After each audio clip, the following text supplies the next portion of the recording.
There are 3 doors into the marketplace. Many people have potentials in this world, right? Yeah. But then when it comes to how to execute that potentials into impact, they find themselves wanting. Why do you think so? If you have potential and you do not recognize who exactly you are, you'll not be able to affect the world the way you want to. But if you want to be able to now unleash greatness, you have to then migrate from accepted identity into constructed identity. That is the identity you intentionally choose to be able to manifest the reality that you want. Yeah. What about the people out there who I think they are doing what they have to do, but then it looks like what they are doing is not noticed by the society?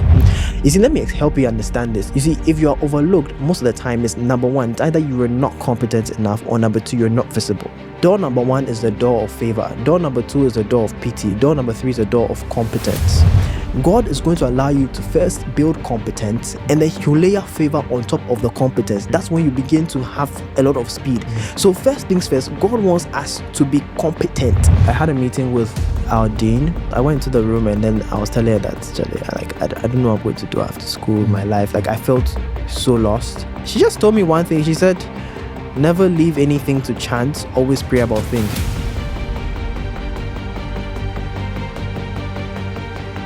Shalom, people of God, you're welcome to Hidden Streams, where real talks uncover deep truths and healing begins to flow.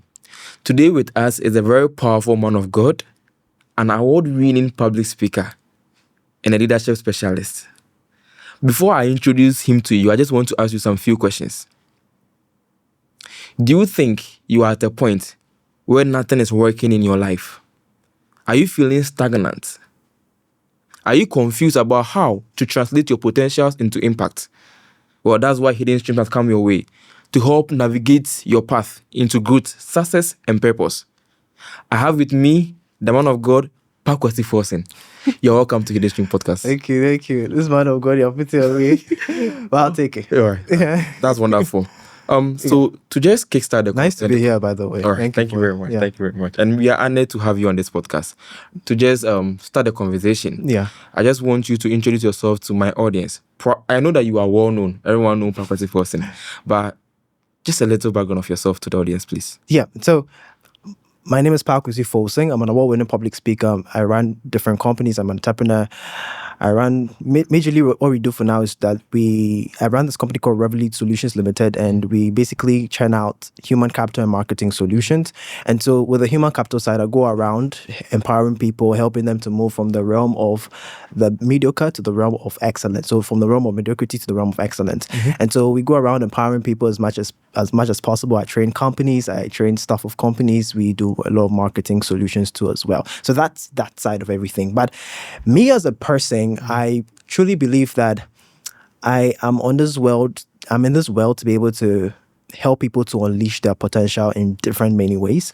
And so, yeah, that's what I'm doing. I'm just on my mission to be able to, I speak and I do this for 3 main reasons. Number 1, to shape thoughts. Number 2, to mold characters. And number 3, to propel the destinies of individuals and businesses. So that's why I do what I do. Wonderful. And so essentially, that's it. And wonderful. That's a very detailed explanation to who you are actually.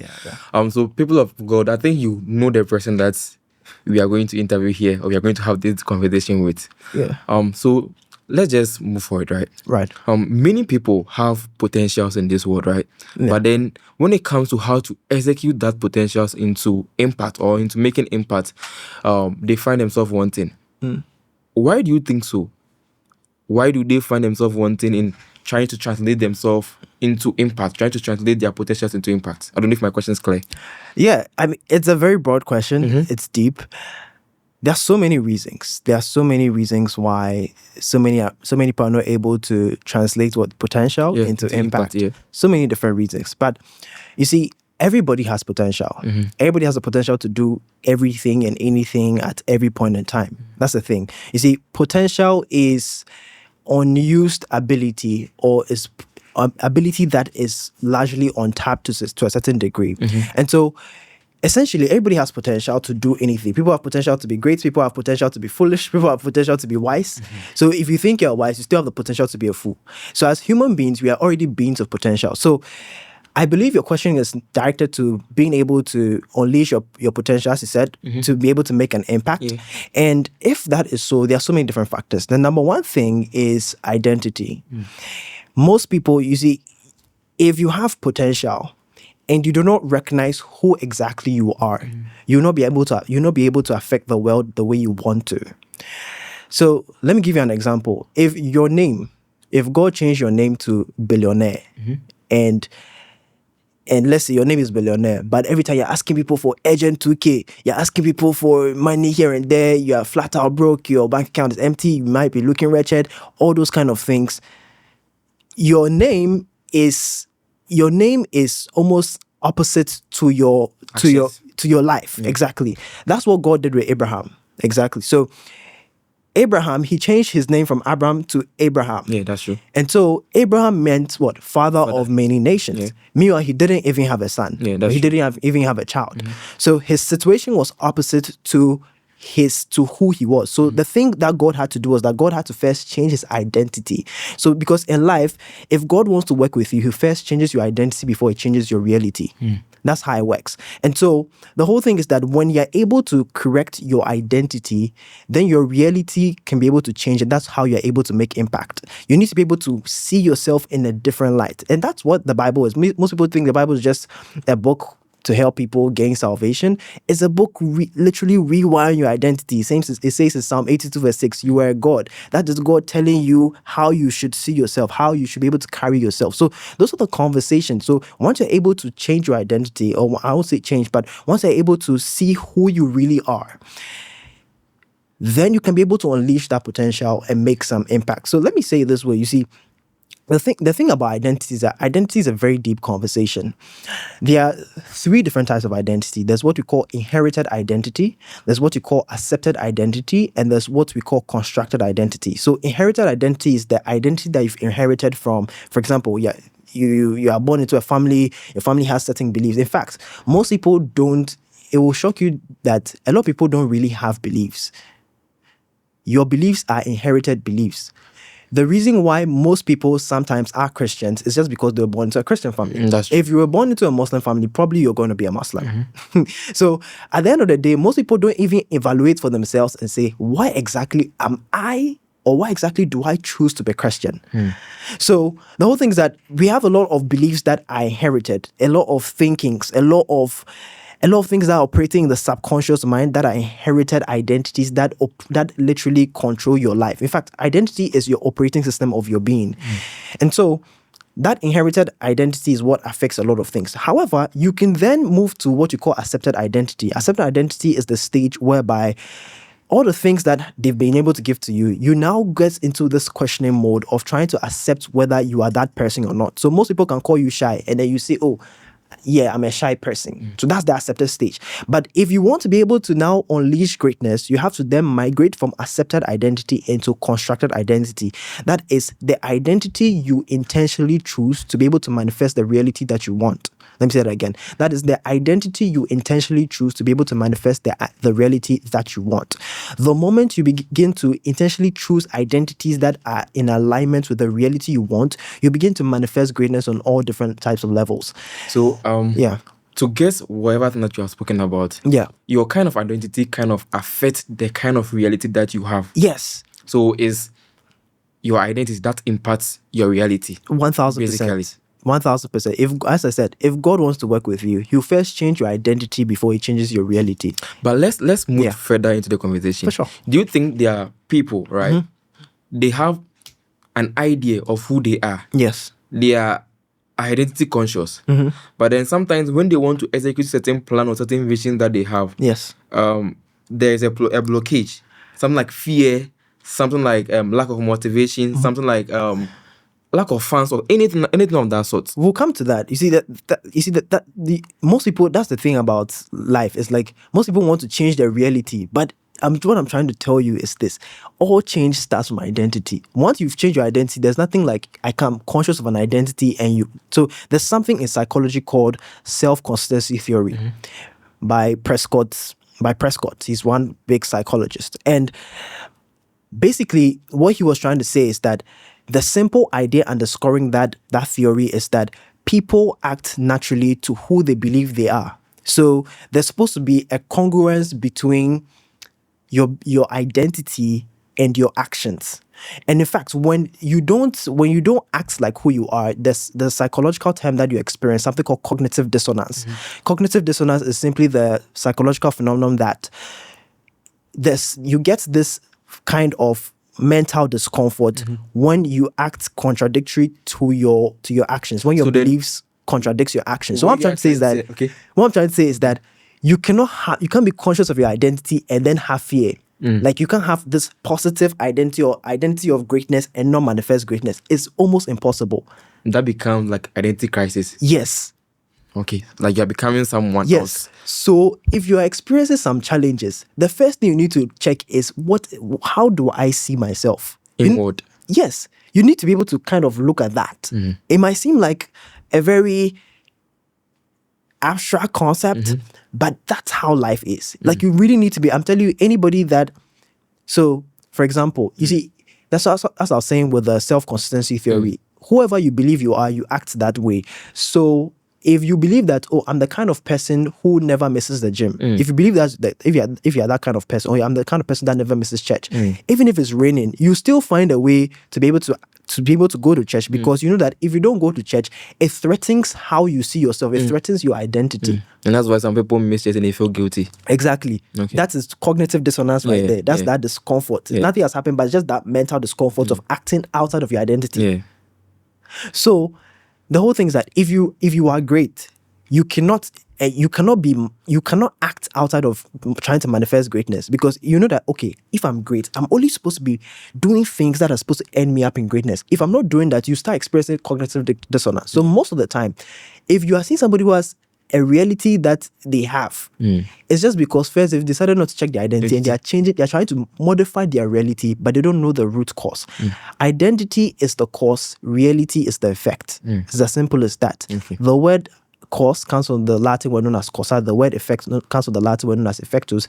Causa means reason, effectus means outcome. That means that so cause and effect simply means reason for an outcome. So if I'm saying identity is a cause, I'm trying to say that your identity is the cause or is the reason for the outcome of your life, which is your reality. That's how life works. And even with what you just said, if you look at the word cause in I think Greek, you are talking about Latin. eons. Yeah. Yes. Greek, you are talking about eons. We're talking about the patterns of life. Yes. Pattern that shifts your behavior. Yes, you understand.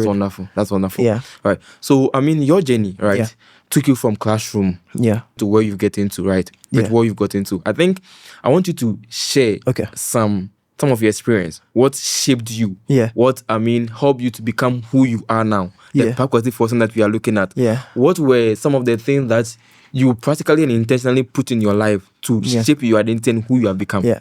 So there are many things that shaped me to become this person. So many different things. Number one is exposure. I believe that in fact, even before coming to, because you see, you need to be exposed one way or another. Let me say this. You see, for me to be here, I had to be exposed to something that allowed me to have the desire to do these things. And so I decided to intentionally expose myself. In fact, all success in life begins from awareness. Let me say this again. All success in life begins from awareness or exposure. If a typical Italian man, do you think a typical Italian man who is a typical Italian man who is born and bred in Italy, perhaps has gone to work, and then it's lunchtime, and then he says, Charlie, I feel like eating fufu. Do you think that will happen? No. Why? Because that's not their culture, and that's not the kind of food that they eat. Yes. Yeah. So it is not in his scope of awareness. Yeah. He's not exposed to that reality, so he cannot even desire that. In life, you can only crave or desire what you're aware of. And so the whole thing is that I've been exposed to something. I was aware of certain kind of possibilities. I was aware of who I was. I was aware of what I can do. I was aware of the kind of contribution that Africa needs. And then I began to desire that for myself, seeing myself in those kind of positions. And then I began to just act in ways or position myself in ways that is going to allow that desire to be manifest. And so what the first thing is this. For anybody listening to me, you've got to learn how to expose yourself to what you want. Be in new environments. I'm talking about environments that are unfamiliar to places that you've been born in. And so that was my journey. I started exposing myself into a lot of things. I was doing like debates. I was I was reading books. I'll find myself following my parents to like a conference somewhere, or I used to even miss lectures for conferences. Like I'll skip lectures and I'll go for a conference. Interesting. Yeah, and so it's just because I needed to expose myself, because I realized that in school or your education cannot be limited to a classroom. And so I had to educate myself beyond the boundaries of the classroom, because I don't want to be so deep today. Oh, you can. Right? No, but you see, so let me say this. Okay. In life, there are two types of knowledge. There is common knowledge and uncommon knowledge. Common knowledge is if you know what everybody knows, you can only do what everybody can do. That's true. There's uncommon knowledge. Uncommon knowledge means if you know what a few people know, you can only do what a few people can do. Yeah. Only a few people are manifesting greatness. So if you want to manifest greatness, you have to know what everybody doesn't know. So if everybody in your class is learning the same exact material, you end up like everybody in your class. That's true. So I figured out that if I know what everybody in my class, because I learn the same course material, the same curriculum from the same lecturers, it's the exact same thinking process, I had to be able to go outside of that space. That's what I'm talking about with the awareness exposure. Expose myself to knowledge that they don't know. So that's uncommon knowledge. And then I take that uncommon knowledge and I began to use that. And that's where I started like blowing up. So then how do you assess that kind of uncommon knowledge? That's what I'm saying. Being in spaces that you're not in, like typically, you need to be with people who are manifesting uncommonality or some form of their being uncommon. People who have things that you don't have.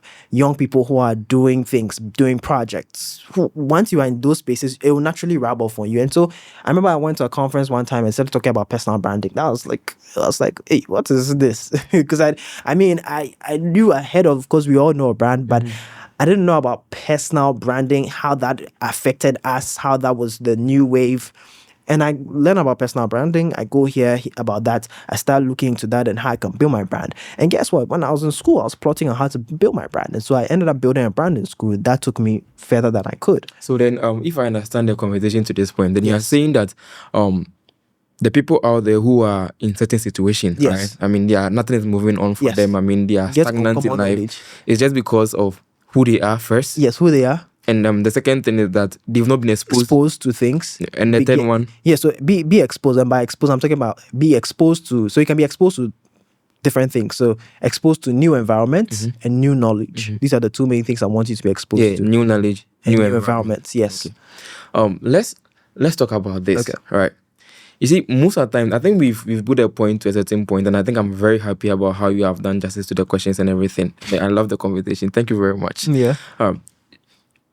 There are people who where they are, the kind of setting they are, does not allow them to even get exposed to these environmental factors, right? Or does not even allow them to even work on themselves, to even have access to books, because we understand that some of these books that will help them or shape their mind are things that they will need to pay for, right?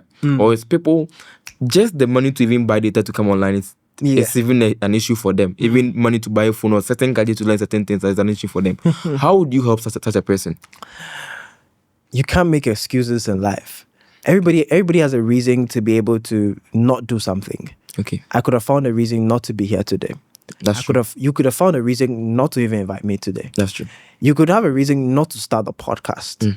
You could have a reason not to do anything. You cannot be a person with excuses. In life, there are two things. It's either you find an excuse or you find a way. Let me say that again. In life, there are two things. Either you find an excuse or you find a way. And so, understand, you see, the thing is, when the kind of effort that you need if your background is not so glorious, you need more effort than everybody else. So at that level, you can't say that, oh, I'm not exposed to, no, unless you don't want success for yourself, but if you want to be able to do something different, you want to be able to make a mark in your generation, there's nothing like an excuse that, oh, I'm not exposed to this thing. You have to intentionally find a way to be able to do something. Like, so that's why some people who know that they want a better life, what they do, they migrate from the village and they come into the city. That is determination. Okay. That is somebody who's not trying to have an excuse for anything, because he knows that where he's from, he needs to be in a place, in a city whereby he can get opportunities more than he can get. I was the other time, like almost 2 years ago, I sat in an Uber one time, and had a very nice conversation because we were in some mad traffic, and we were inside the traffic for about like 40 minutes. I had a very good conversation with the driver, and he came from the northern region. He came from northern region. He didn't know where to sleep. His brother, one of his cousins, or something like that, was already doing security man job, and so he slept in the security man's place for about 2 days, and then he started looking for other roles, and he found a security man job too as well, and he started that. From that, he saved money, did some other things, and then he was able to now get somebody to now give him a car, and now he's doing work and pay. That's how you lift yourself up. And so from there, he says he's now reading books. And so he's sharpening himself. It's all about determination. You can't make excuses. Do you believe in times and seasons, or what you believe in is just personal ambition? Just be ambitious and move with that. I believe in times and seasons. 1000%. The Bible says what? And the sons of Issachar knew the times and the seasons, of course. But the thing is, times and seasons are always there. They come and they go. You could have, there's a rainy season, there's a dry season. They come and they go. Sometimes sometimes times and season, a lot of times, if God grants you the grace, a lot of times they are very cyclical. That's true. Yeah. And so you see, that's the thing about, so the Bible says the sons of Issachar knew the times and the seasons so that they know what Israel ought to do. The thing about times and seasons is that it's not just about knowing times and seasons, it's about what you do with the times and seasons that makes you special.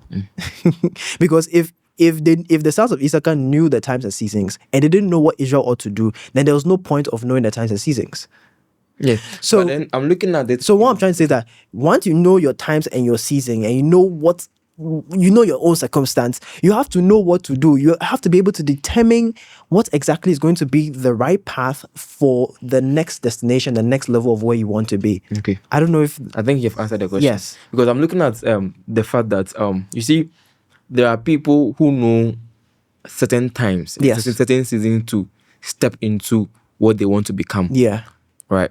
But I think with your explanation, yes, you might know the times and seasons. Yes. But I think you are supposed to prepare towards that times and season, as you said. There are some people who know that they are in a particular season and they are still not doing anything. They miss seasons. That's true. Yeah. Yeah, that's true. Most people have missed a lot of seasons in their lives just because they didn't know what to do in the season. All right. But do you also believe that there are people out there who are so much concerned about getting fast results? Yeah. And they turn up mismanaging the opportunity that they get, Yes, or even destroy who they have even built themselves to become. So with that one person who is so fascinated about fast results and trying to get things quickly done and is looking for opportunities here and there, walking around, like as you said, being exposed to opportunities and so forth. Like, I want to understand, what advice will you give to such a person? The person is so fascinated about looking for fast results, right? So he does whatever thing that you are saying, right? And the person still doesn't wait for the right time, or there's not like right time. There's definitely a right time. So, you see, the thing about times and seasons, or like trying to get things fast, is that, you see, sometimes if you believe so much in, oh, I'm waiting for the right opportunity, you can be in humble beginnings for the rest of your life.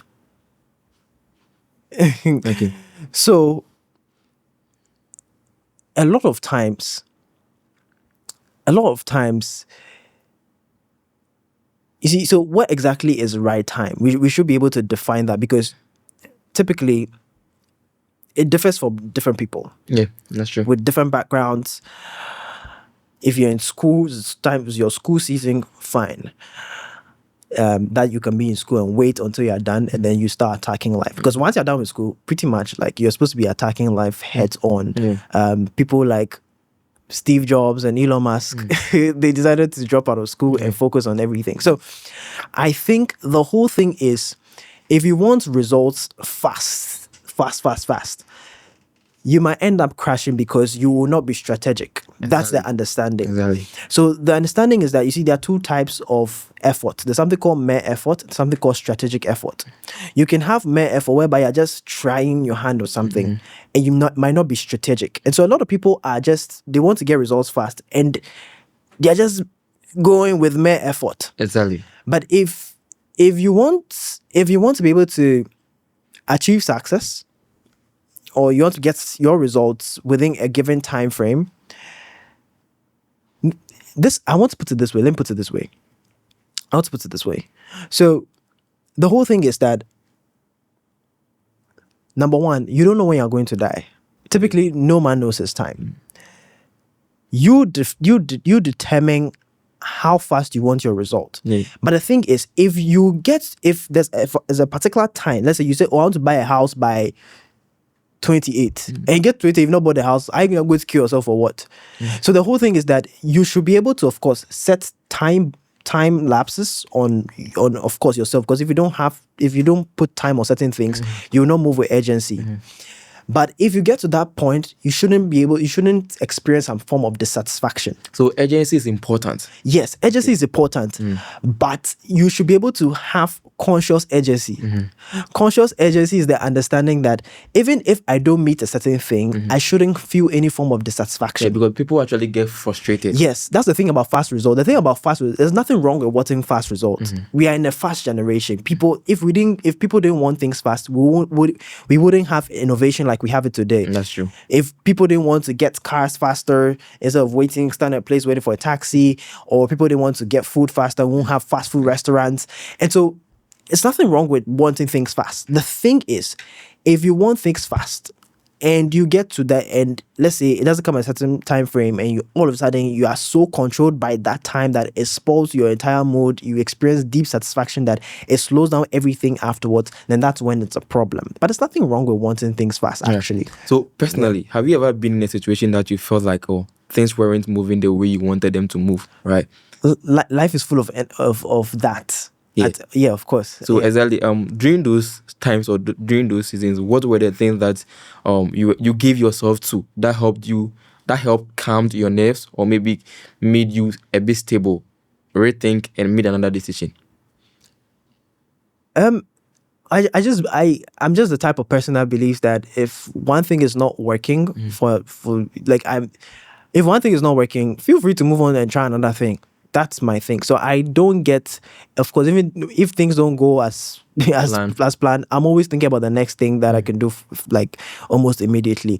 But most people, when things aren't going as planned, what they do is that they get into this mode of, oh my God, anxiety and everything. So I don't do that. For me, I'm always I'm thinking on my feet. I believe in strategy, through and through. So if one thing is not working, you have to move. You need to have this agility. That's the thing that you need. I think that's what a lot of people don't have: the ability to be agile in thinking, the ability to see something and move with the speed of thought. So that's the thing. Okay, that's wonderful. Yeah. All right. Yeah. So to the part to success, right? Part to success, right? Right. There's one thing to start something, okay, and there's another thing to be successful in that thing. Yes. You can start and not be successful. Yes. Right. Let's help the people who maybe they might have one or two things, maybe a business, or they are selling something. Okay. They are doing something. They are doing something, right? But then they have just not reached that kind of success point. What advice would you give to such a person? Sorry. I mean, so the thing, there are different levels of success, because I think success is more of a journey than a destination. Because if it was a destination, once you reach a destination, you're done with life. You've completed. Yeah. And if you're still alive, then what are you doing? So the thing is, after you've achieved one thing, there should be another bar. That's why it's important, because most people end up defining their success in comparison to people, not in comparison to their potential. That's true. So for me, I'm always pegging how I move in relation to success to my potential. So for example, I always give this example. If you are in class and then let's say you write a test and everybody gets 37% and you got 41%. Now, the pass mark is 70%, but because you've got a 41%, you're not excited. You're like, Charlie, you're the smartest in your class. Everything you've done well. You've actually passed a lot of people, but you are not maxed. You've not maxed your potential. Possibly your potential is to be able to get to that 70 or 85%, but because people have manifested lowly within your environment, that defines you. And so, for me, I peg my manifestation on how I think about success according to my potential. And so not according to people. So regardless of whether people are manifesting, when I say manifest, I hope you get what I mean. Yeah, I get you. If people are manifesting mediocrity, I don't really care about what other people are doing. Me, what's happening is that even if I've done one thing and it seems very successful, I'm moving on to the next thing. There's no time for complacency setting in. So for that person right there who has started something, has not reached that success point, my whole challenge is you eventually reach there one way or another if you are consistent enough. But once you reach there, is that an end? Don't get complacent with that. You are supposed to set another level, because you are not chasing success according to people's standards, but according to the standards of your potential. Okay, wonderful. Wow. So I believe you've worked with like a lot of young people, or maybe you've been exposed to how some of these young people they think in their reason. Right? Yes. What do you think is one of the canker, right? Yes. That's prevent them from actually developing their potentials, right? To that point of success, because you said that the measure of your potential will determine the level of success that you have, right? Yes. So basically, if that potential is not built, you will not have that kind of success. Yes. So what do you think are some of the barriers that prevent people from actually achieving that point of success? We're in a very visionless generation. Mm-hmm. That's what I can say. A lot of young people are just not operating with vision in view.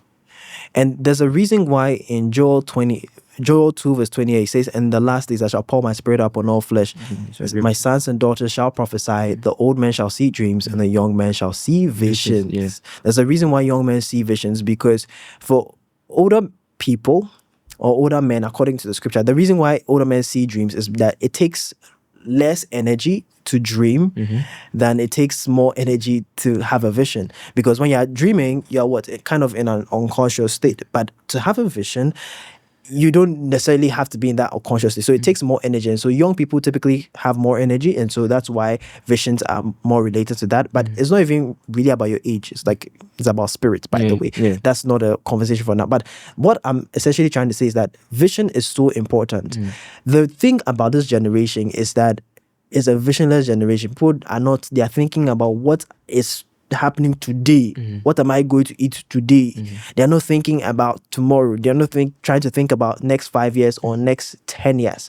That's the problem with our generation. And so most of them are optimizing for short-term gains instead of optimizing for the long-term gain. And so what happens is that after some time, that life is going to show its true colors, because in the long run, you realize that you didn't play your cards well because you optimize your life for short-term success. And so my advice for young people is that you need to start having visions. And you see, that might seem like a very abstract conversation. And this is the thing. You see, there's a difference between a vision bearer and a visionary. A vision bearer is somebody who just has a vision. So it's not even just important to just have a vision. You're supposed to become a visionary. The difference between a vision bearer is that you just possess a vision. But when you're a visionary, you become obsessed with a vision. That means that you are now mandated with the burden to be able to make that vision a reality. So there are so many people, of course, when it was time for the colonial rule, when Ghana was colonized, there were so many people who wanted the freedom. They already envisioned, like so many Ghanaians. Don't you think a lot of Ghanaians at that time wanted freedom? Almost every Ghanaian had the vision of, I can imagine if we are free. And some of them, of course, went for protests and everything. But those are some of them were people who who had visions. A few of them were visionaries. One of the people who was a visionary was Kwame Nkrumah, who went all the way to the end. That's why we call him a visionary. It's not just about the fact that he had a vision, because everybody can have a vision. It's about the fact that he was willing to be able to take on the burden. Because a big part of being a visionary is your ability to be able to take on the burden of a particular task, a burden of a particular mandate. And so that's what most young people don't have. They don't want to take on the burden of a particular mandate. If we have more young people who can look at things and the problems that we are already facing and say, okay, I'm going to take this burden on my back and go all the way through. No matter what's going to take me, I'm going to push, I'm going to sacrifice. I tell people, if you don't sacrifice for what you want to become a sacrifice. So if they don't decide to sacrifice and putting all it takes, gets their fans, move mad, we are not going to have a generation that's going to succeed. So my thing, the canker is that we are in a visionless generation. Okay. That's the Achilles heels of young people today. And when we talk about vision, are we talking about an idea, or how you see the extent to which you see whatever thing that you are doing? Yes. Is it just about an idea or that extent? It's by vision, I mean your ability to identify a real problem and your ability to identify a particular way of solving that, not just for a short-term period, but for a long-term period. And so that's what I really mean by a vision. Most young people don't have that. They just are not looking for enough problems, or even if they see the problems, they're just complaining about them, but not thinking about how they can be able to find a way to solve them. And they don't look into the future. There's just like, oh, what am I going to eat today? Why don't you think about what are you going to do for your generation? What are you going to do for everybody else other than yourself? Actually, you get more success when you are thinking about doing things for other people rather than yourself.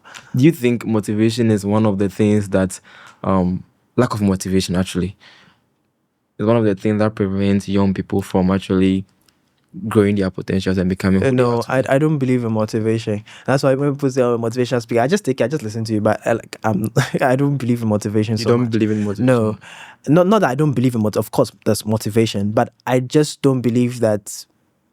I believe in purpose. Let me put it that way. Most people say, "Oh, yeah, it's not motivation; it's discipline." Whether motivation or discipline, I believe purpose outweighs them. Or why am I saying that? Because purpose is the why. Because if you know, for example, if you have to study, it's time for an exam, and you know exactly why you have to study. Maybe you're the only one from your village who has never gone to school, and you're supposed to bring your family out of poverty. Your why is so deep, bro. Nobody's going to tell you to wake up at 4 o'clock and do something. You don't need to be motivated. Whether you feel like it or not, there's a why stronger than anything that you can feel. And so you're going to get up and get it done. So most people actually are not in touch with their purpose. When you're in touch with your purpose, it's going to trump motivation, it's going to trump discipline. You will just start doing things. And that's why the conversation about purpose is so important. But most people is like, oh, I don't need to know my purpose. It's just because the way purpose has been preached to these people is like, oh, I just need to know my why. Okay, why do I need to know my why? And most people don't understand why they need to know the why. The reason you need to know your why is because once you have your purpose, you have this unlimited burst of energy to be able to do and attack your dreams more than you can ever do. The word purpose comes from the Latin word known as propositium. Propositium means a thing intended to be. A thing intended to be means that let me not go into that for now. You can. But essentially what I'm trying to say is that once you can understand your why, success can never tell you bye. Let me say that again. Once you can understand your why, success can never tell you bye. So young people, it's not so much about motivation, it's about getting in touch with the why, a deeper why. Like, why are you doing something? Why are you setting out on the journey to do this podcast? Why exactly?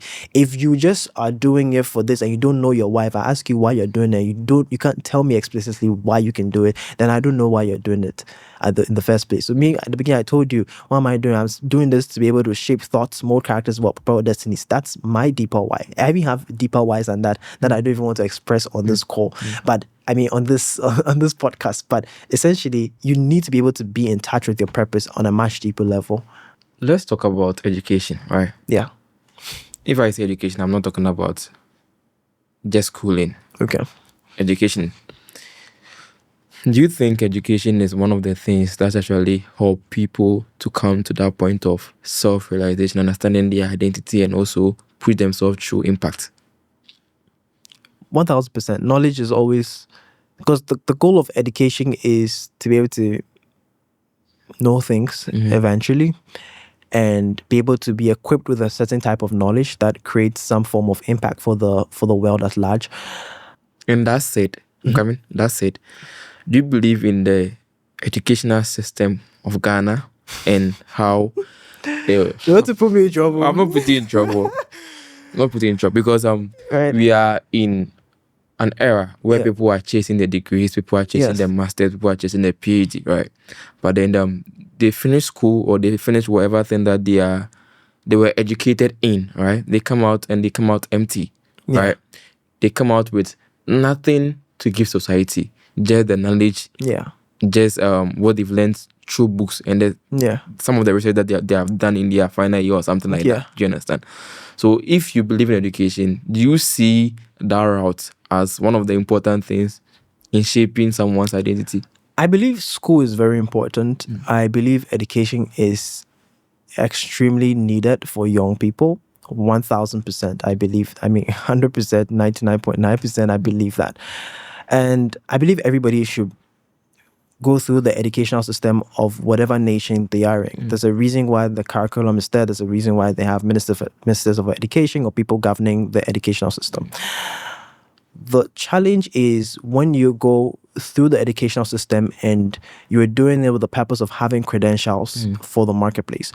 The whole thing is, most people leave school with only credentials, but you're not supposed to just leave with credentials. You should leave with 3 other C's, or 4 C's. So you should leave with credentials, you should leave with connections, you should leave with competence, you should leave with character. 4 things. If you only leave with credentials, that's the whole problem. And most people just go to school, get a degree, and then that's it. And so they expect to be able to get opportunities from the marketplace because of the credentials. And the thing is that the credentials do not just get you through the door. You need competence, because competence is different from credentials. You could have a paper, but competence is proof of the knowledge that you have, working proof of that.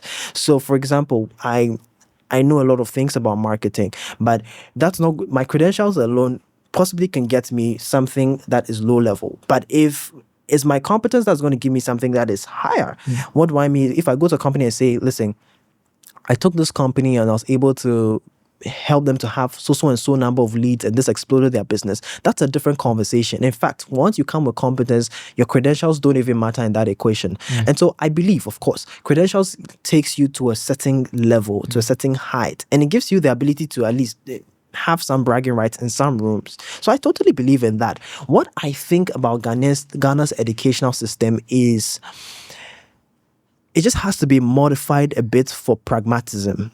In other words, we should be able to have things that are a bit hands-on. So, for example, the medical people, the people in medicine and everything, they get a chance to actually go to the hospitals and do some stuff, right?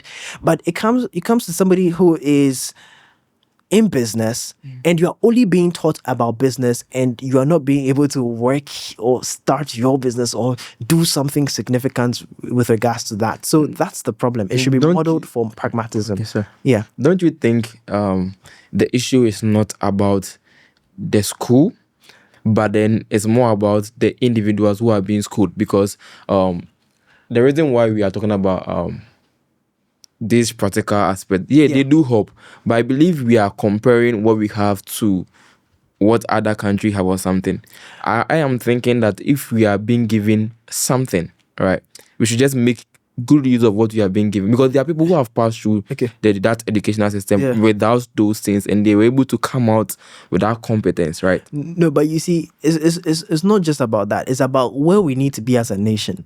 Where we need to be as a nation, we can't, if whatever we are doing is already not working for us, that means that we need to do something different. The thing about educating our people is that we are giving them a lot of theory without context. And the context is that practical environment and setting that they need. It's just a few disciplines within your university that give people that kind of context.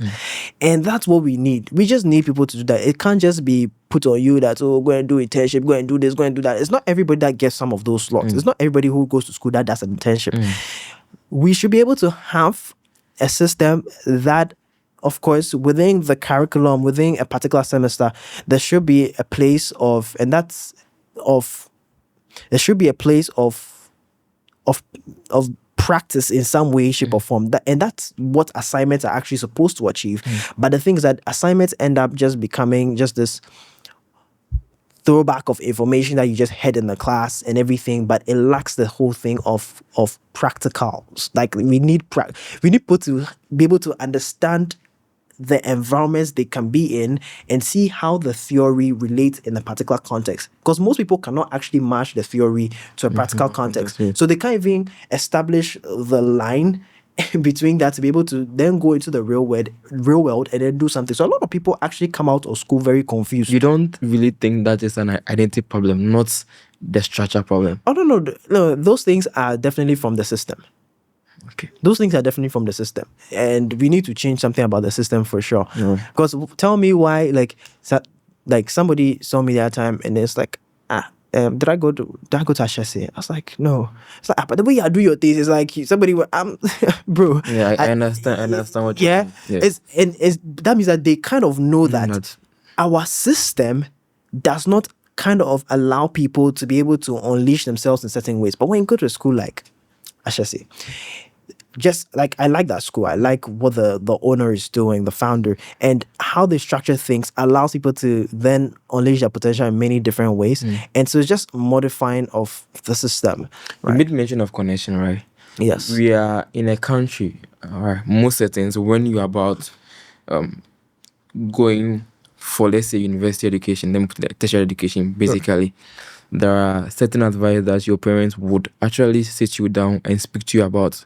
That when you are going, make sure that you don't associate yourself with certain kind of friends, right? So then that aspect of connection, you lose it from home because you have been advised that be careful of any person that you meet out there. Right. Very true. So then how do you go against what your parents have said at home?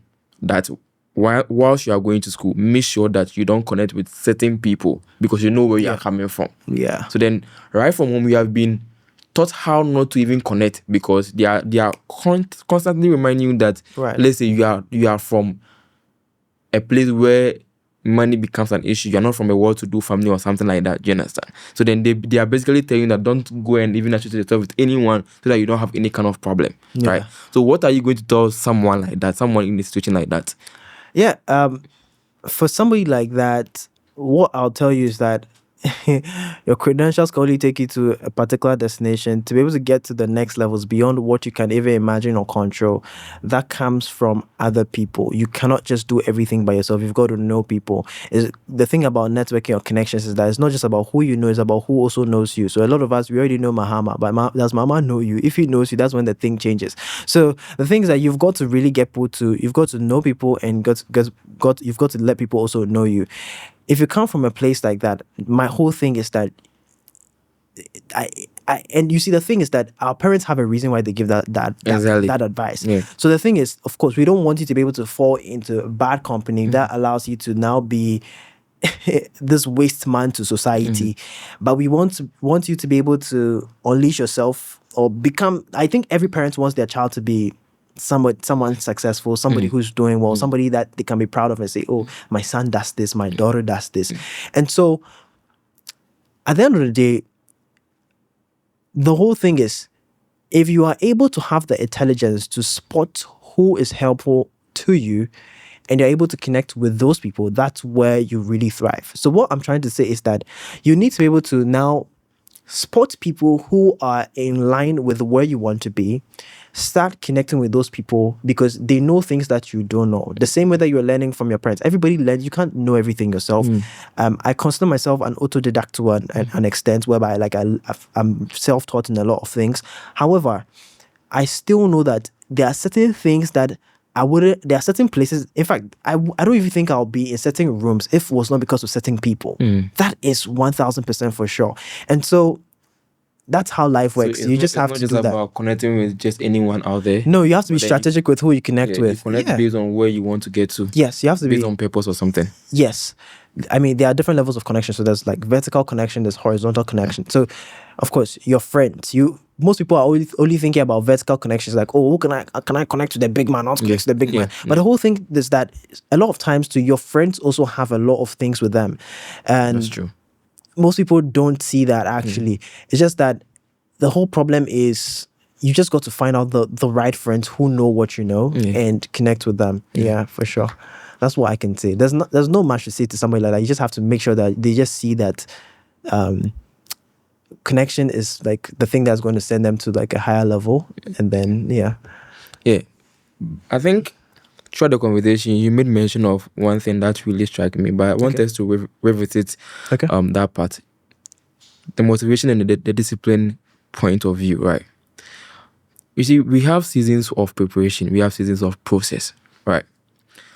In a season of process, I don't think right from the beginning everyone knows what they have to do. Like everyone, you just know what you have to do, right? You have to go through certain processes, you have to go through certain journey before you come to that point where the vision that you want to carry become very visible and very conspicuous in your eyes as to how you want to go about it. So at that point of not knowing, what are you going to do? Are you just going to sit down, do nothing, or what do you think? I don't know if personally you have had a situation where I've had a lot of challenges. Exactly, you didn't know what to do, and what were some of the things that helped you? I remember one time I used to be the president of the Central University Business School, which is the largest tertiary private business school in Ghana, by the way. And one of the times I was like, I don't know, I had a meeting with our dean, Professor Kastner, very pleasant woman, and at the time I went into the room, and then I was telling her that, Charlie, I don't know what I'm going to do after school, my life. Like I felt so lost. I don't know, that day I was just so morose. I was just in my feelings. It was just a lot. And she just told me one thing. She said, never leave anything to chance. Always pray about things. Those were exact words. I never forgot those words. I went home. I went back. I wrote on my phone. Never leave anything to chance. Always pray about things. And so, I believe, for me, I don't know for the people who are watching, but I believe that if you don't know what to do, you're supposed to talk to the one who has all the answers. Okay, because he says, before you were born, I knew thee. So he knows all your answers. So for me, especially for people watching, I believe that you should find, if you can't find the clarity within yourself, you need to be able to look out to who has your answers and tap into that. And that's the thing, actually. I'm just swear a bit about the visions. You see, there are like two types of visions. There is your vision, and there's something called the visions of God. Yeah, exactly. So somewhere like Ezekiel, okay, it says in Ezekiel that, and I was caught up between the heavens and the earth, and I was taken in the visions of God into Jerusalem, right? So there's something called the visions of God. The visions of God is a realm whereby God begins to show you visions of how he wants you to be able to manifest yourself. And you need to get into that place whereby you are now tuning into what God says he wants for you. And once you decide to spend some time, God will speak to you. Most people are just praying to God and preparing. In other words, they're praying. They're the ones talking to God without trying to listen. And if you try to listen, you begin to find certain answers. Once you find those answers, you just need to capitalize on them. And another thing is this. Most people are waiting. They are waiting for all of the answers to move. I actually made a post about this one time. I was talking to this man, and he told me that if you wait for all of the answers before you set out on the journey, you are proud. And I was like, if you wait for all of the answers, yes, if you are waiting to have everything figured out before you set out on the journey, you are proud. Makes sense. And I was like, why? And he said, because proud people never want to learn. The thing about humble people is that humble people are always willing to learn. So you can learn on the journey. Exactly. Okay.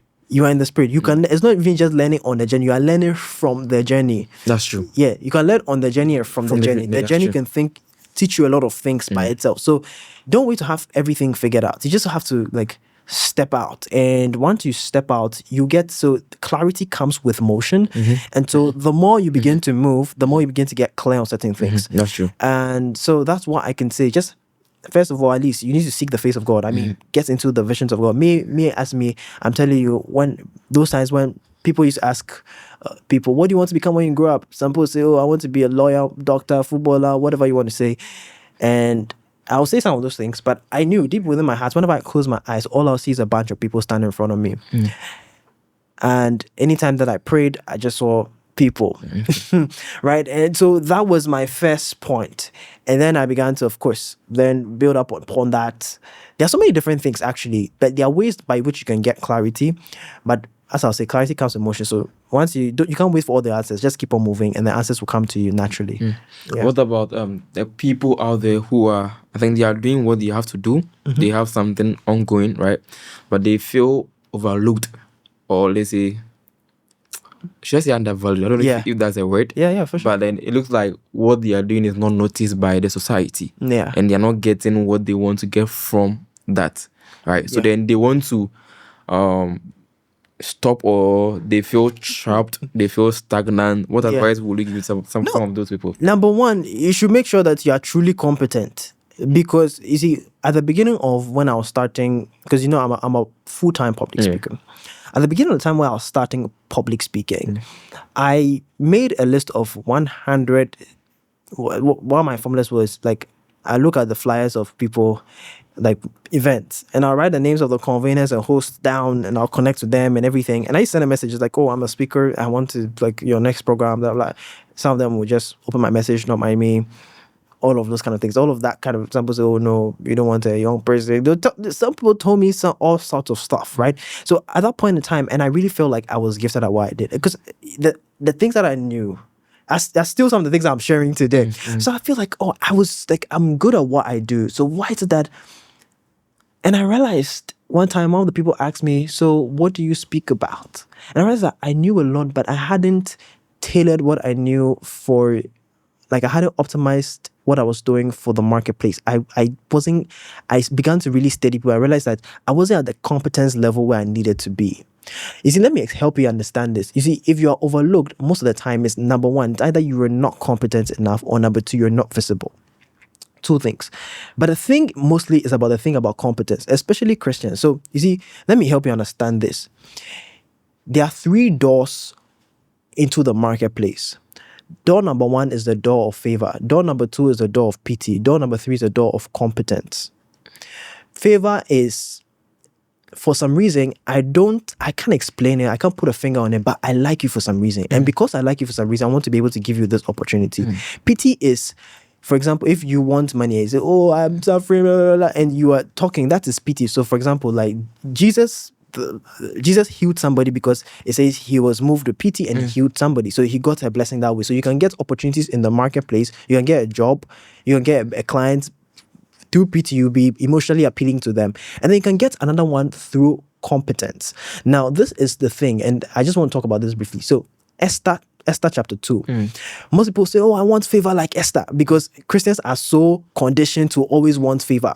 Natural. Right? It's like, oh, every time. And they will say, "Oh, I want the favor that was on Esther's head." But the whole thing is this. One time my eyes were open to see that Esther did not only operate with favor to become the queen.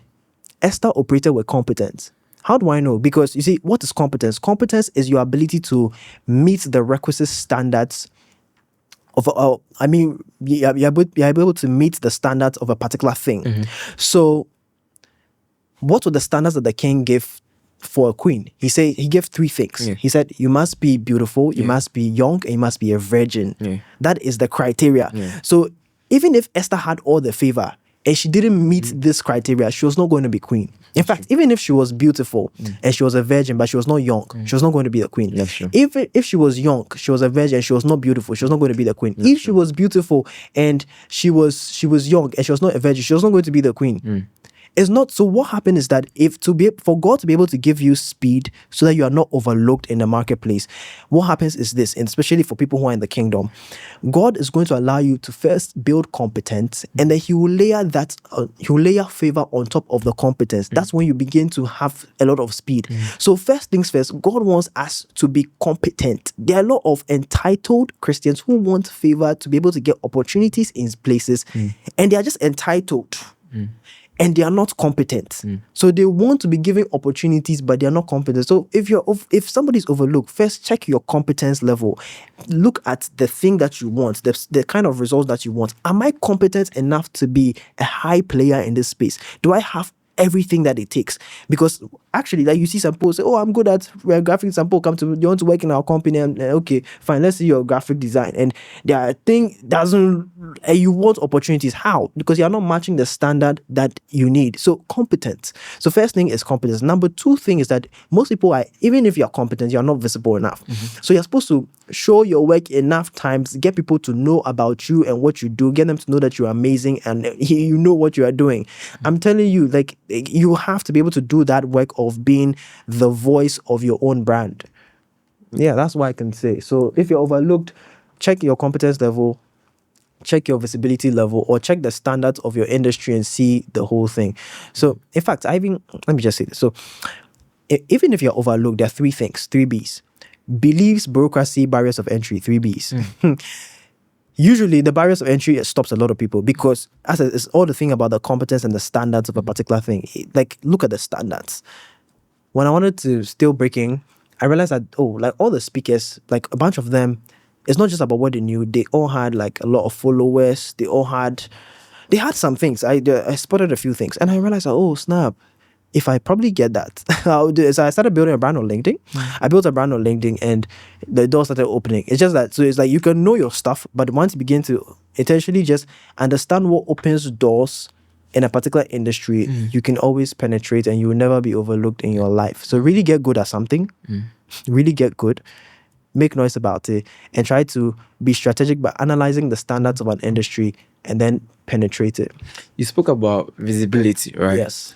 So are you just saying that if you want to get your thing out there, you just need to be chasing platforms, you just need to be building followers and building people, getting people to know what you do? There are two types of visibility. There's what you call strategic visibility and what you call mass visibility. Mass visibility is when everybody knows you. Strategic visibility is when the right people know you. Okay. You just answered my question. Yeah, that's it. That's wonderful. Or you want to go a bit further into strategy? Listen, I have like a 3-hour teaching on this. Like you see. Yeah. It's actually been fun having this conversation with Absolutely. you and myself. I've learned so much from everything that you have said, right? And if I'm going to revisit the conversation again and listen to it for my personal growth. Absolutely. Yeah. Let's come down to personal growth and development, right? Okay. I just want to make this thing very practical, so that, like, if I even show this video to like my class 5 or class 6, so let's get into that person, the person will be able to, get what we are talking about, the concept of personal growth and development. For sure. Right. You made mention that you don't believe in discipline. I didn't say okay, that. Sorry. Like, purpose. Let me just correct it. Purpose is about discipline and motivation. Thank you very much. Yeah. So, okay. So you made mention that purpose is about motivation and discipline. Yes. But I want to personally ask you, right? Maybe you might not see it to be a discipline. Yeah. Right. You might see it to just be like the thing that you just need to do to get to where you have to get to, or to do your daily activities. Then put it that way. Yes. Are there certain practical things that you do within your day that helps you to, grow, like self-development? Like practical things. Let's just make it easy. Maybe reading books. I don't know. Listening to messages. I don't know. Within a day, I'll say no, because me, I don't have a routine day like some people have. Wake up at 5 a.m., do all those things. Yeah, I'm just me. But what I do is that do you eat almost every day? Every day? You eat almost every day, yeah? Oh no, even if you fast 12 hours, you still end up eating. So 24 hours you eat. So if you eat every day for your body, you physically eat, you should also be mentally eating. And so I'm always doing that. I'm always growing. I'm telling you, like every single day. You see, most people say only books, but it's not just books. Depending on who you are, I don't just, the goal of books is to be able to get knowledge. And so if you don't, some people just don't like reading, and you can't blame them for that, right? If you don't like reading, watch a YouTube video that is going to Help you. that's going to open up your intellect into some other thing. And so for me, it's podcasts. I will listen to a podcast every day. I read every day, by the way. I do, of course, I have my own things that I do that helps me to be able to, like, every time I'm making my models, like training, I'm working on my public speaking, I'm doing all those kind of things. I do that every day. Like, I work on myself every single day. I think, especially in terms of my mind, business, understanding, I'm always reading one way or another. Even if you read at least, your brain should have at least done like some 10 minutes of some knowledge interaction. That's wonderful. Every single day. That's what I can tell anybody. Wonderful. But Right. what I can say, our time is running out, yeah. But what I can say is that for people who are listening to me, you need to be able to read certain books that is going to open your mind. So I want to share a few books for anybody. Is that cool with you? Okay, so book number one that I think everybody should read, especially if you are trying to. I should give 3? Yeah. Okay, 3. All right. But 3 best. No, I have different sets of books for, but anyway, so Okay, let me limit it. Your 3 best book pertaining to growth, yes. purpose, and success. So everybody should read The 15 Invaluable Laws of Growth by 15. John C. Maxwell. The 15 Invaluable Laws of Growth by John C. Maxwell. If you read that book, you'll become a different being. Book number 2 that you need to read is you need to read Deep Work by Cal Newport. You need to read that book. That book is going to help you to learn how to be able to. There are some times in my life where I just zone out. Like, I change my environment. I'm in a different space. It's just me. I'm not taking calls. My phone's on D&D. I'm in a different state. So that allows me to think, and that's how I'm able to sit here and just do all these things. And then book number 3 that I want to give is book number 3 I want to give. So many books in my mind spinning. Book number 3. I don't know if I should give this book, but it's a hidden book. It's called The Book of Not Knowing by Peter Ralston. You even get the physical copy in Ghana, but you can get it online, right? Yeah, I think that makes it. And so people should look for that book. He's a very low key guy. If you read that book. All right. Thank you very much. Thank you very much You're for welcome. honoring our invitation to Hidden Stream Podcast. Right. I just want you to pass a comment to the audience, right? So with the person who still feel trapped, what is that one thing that you want the person to remember? One thing I want you to remember is the level of your desire will determine the level of the success that you experience. So begin to desire a lot of things. Most people don't have enough desire, so begin to desire a lot of things. Once you desire that, you experience a level of success that you want to achieve. So desire big things. Desire big things. Yeah. All right. That's a wonderful conversation with P.K. Folson. My name is Mighty David, and I was your host for today. Don't forget to subscribe, like, and share to a friend. We have so many amazing videos to come. Stay tuned. Bye-bye.